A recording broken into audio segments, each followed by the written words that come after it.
no wagorokire pasta. Lakini kwenye nilikuwa nimetoka, hiyo kitu ilikuwa na kukawa na vita mingi sana.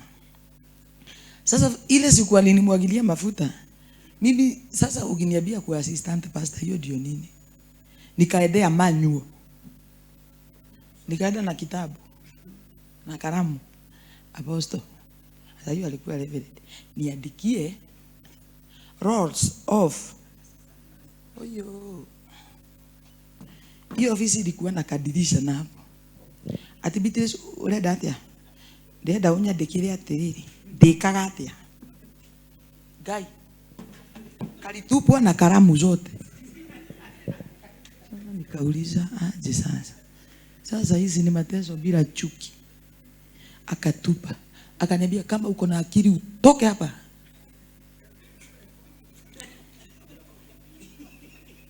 Si kuigojea sababu ilipita tu. Kufanya kazi na apostle ni ngumu. Na ni gumu na si tafadhali. Lakini ukikuja kuitambua na kuiona, daisi ona mogi ukana taribo siedi.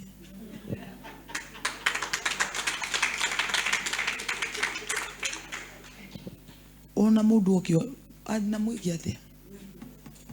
I'm here to stay. Nimewanyonyesha kidevu huko mumenifu. Mwadhogo tiatagano. Leo nitawakalia chapati.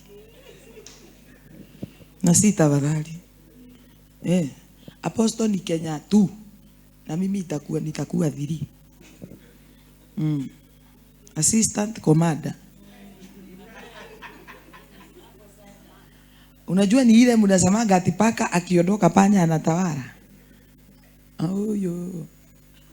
Kikiumana mtanitetea.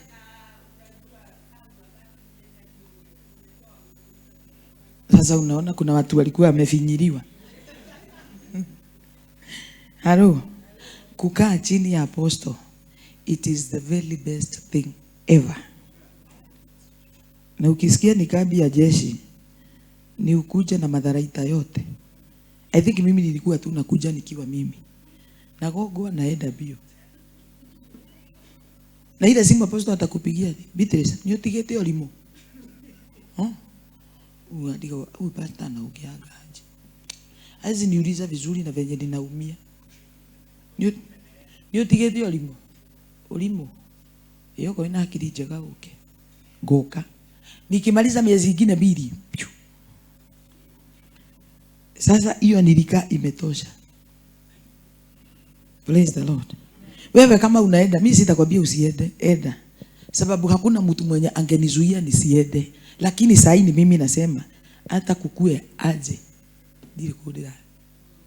Halo. Pastor Nanze anajua. Huko hakuna kueleweka. Nitagataga na kieleweki. Zote pamoja. Tunaandamana tukiwa ndani.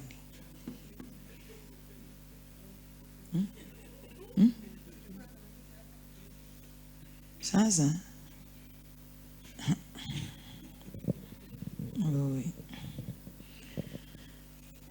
natumai hakuna mtu nimefungilia kwa ushuhuda, ili tuweze kusikia neno la Bwana. Masaa ndio